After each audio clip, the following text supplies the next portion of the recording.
AP CM Chandrababu Telangana CM Revanth రెడ్డిల భేటీ ఢిల్లీలో ముగిసింది.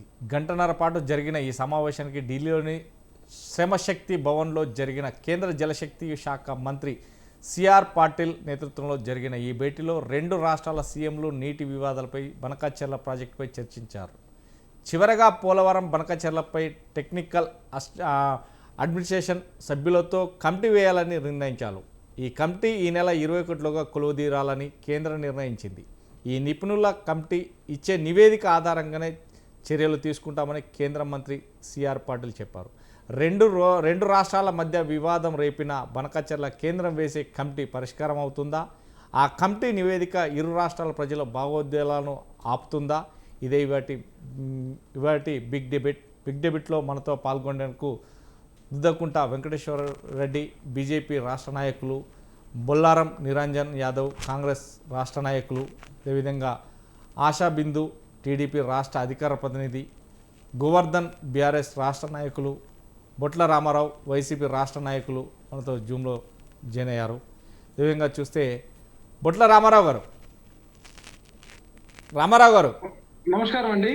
నమస్తే. రెండు రాష్ట్రాలలో ఇప్పుడు ఏదైతే బనకచెర్లకు సంబంధించిన అంశం మీదనే ఇరు రాష్ట్రాల సీఎంలను కేంద్ర మంత్రి పిలిచి జలవనరుల శాఖ మంత్రి పిలిచి వీరిద్దరిని కూడా కూర్చోబెట్టి మాట్లాడాడు. కానీ బనకచెర్ల ఊసు రాలేదు. ఇక తెలంగాణకు సంబంధించినటువంటి ప్రాజెక్టులు ఏవైతే ఉందో ఇంచెంపల్లి ప్రాజెక్టుకు నిధులు ఇవ్వాలి, అదేవిధంగా కేంద్రంలో ఉన్నటువంటి నిధులు కొన్ని వీటికి ఇవ్వాలి, అదేవిధంగా కూడా కొన్ని ప్రాజెక్టులకు కేంద్ర ప్రభుత్వం అనుమతించిన నేపథ్యంలోనే ఇవన్నీ కూడా మాకు సాధ్యాలు జరుగుతాయి అంటూ కూడా చెప్పడం జరుగుతుంది. అంటే రెండు రాష్ట్రాల్లో బనకచెర్ల జరిగినటువంటి పోటాపోటీలో ఇప్పుడు ఇరు రాష్ట్రాలకు సంబంధించిన సీఎంలు ఇద్దరు మీటు చేసి ఇద్దరి మధ్య సైడ్ గురించి దానికి ఒక కమిటీ నివేదిస్తుంది. అంటే ఎలా చూడొచ్చు?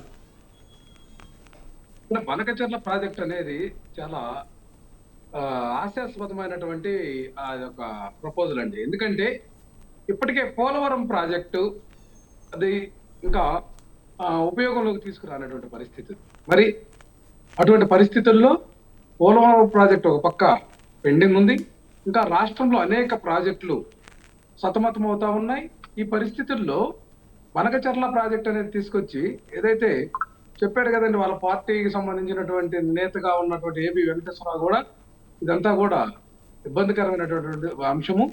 మేఘా కన్స్ట్రక్షన్ కంపెనీకి కమిషన్ల కక్కుర్తి కోసం వీళ్ళు ఈ యొక్క ప్రాజెక్టును తయారు చేసి ఈ యొక్క ప్రపోజల్స్ పెట్టి అడ్వాన్స్ కమిషన్స్ ఎన్ని తీసుకొని ఈ యొక్క దుర్బుద్ధితో చేస్తున్నటువంటి అంశం, కానీ ఇది చిత్తశుద్ధి లేనటువంటి అంశం అని చెప్పారు.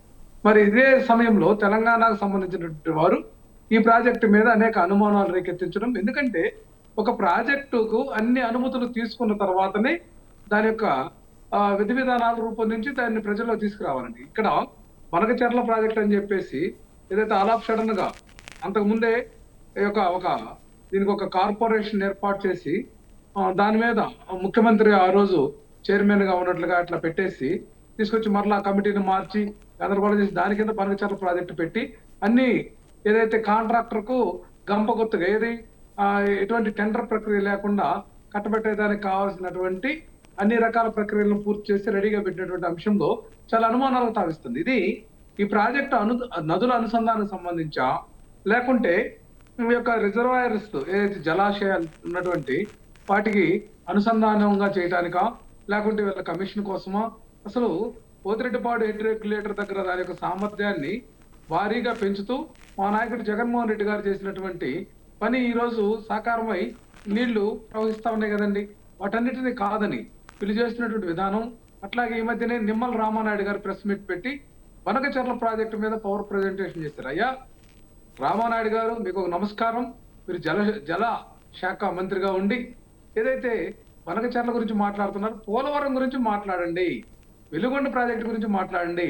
రాష్ట్రంలో ఇంకా ఏదైతే ప్రాజెక్టులు ఆయకట్టు పరిధిలో ఎక్కువ మంది ఏదైతే విస్తీర్ణం లేనటువంటి విస్తీర్ణంలో సాగు చేస్తున్నటువంటి ప్రాజెక్టుల పరిధిలో ఉన్నటువంటి భూములకు, దిగువ భూములకు నీరు వచ్చేదానికి, ఆ యొక్క ప్రాజెక్టుల యొక్క సామర్థ్యాన్ని పెంచేదానికి, ఏదైతే ప్రాజెక్టులో పెరిగిపోయినటువంటి నీటి సామర్థ్యం అండి, అది సిల్ట్ వల్ల ఏదైతే ఆ యొక్క ఇసుక ఇటువంటిదంతా కూడా పూడికలు పేరుకుపోయినందువల్ల చాలా ప్రాజెక్టుల సామర్థ్యం దెబ్బతిని దిగువన ఉన్నటువంటి భూములకు సక్రమంగా సాగునీరు అందించట్లేకపోతున్నారు. వీటి మీద చేయాల్సినటువంటి ప్రయత్నం తీసుకొచ్చి కేవలం కమిషన్ల కక్కుర్తి కోసమే ఈ రాష్ట్ర ప్రభుత్వం ఈ యొక్క బనకచర్ల ప్రాజెక్టును వాడుకుంటుంది అనేది మనకు అర్థమవుతుంది. ఎందుకంటే పోలవరం ప్రాజెక్టులో రివర్స్ టెండరింగ్ పోయి వాళ్ళ అనుయాయులందరూ తప్పించి మా నాయకుడు జగన్మోహన్ రెడ్డి గారు ట్రాన్స్పరెంట్ మెథడ్ లో ఆ రివర్స్ కాంట్రాక్ట్ లో మళ్ళా చాలా పర్సెంటేజ్ తగ్గించి కాంట్రాక్ట్లు అప్పగించి పనులు చేయించినటువంటి విధానం మనం చూసాం కదండి.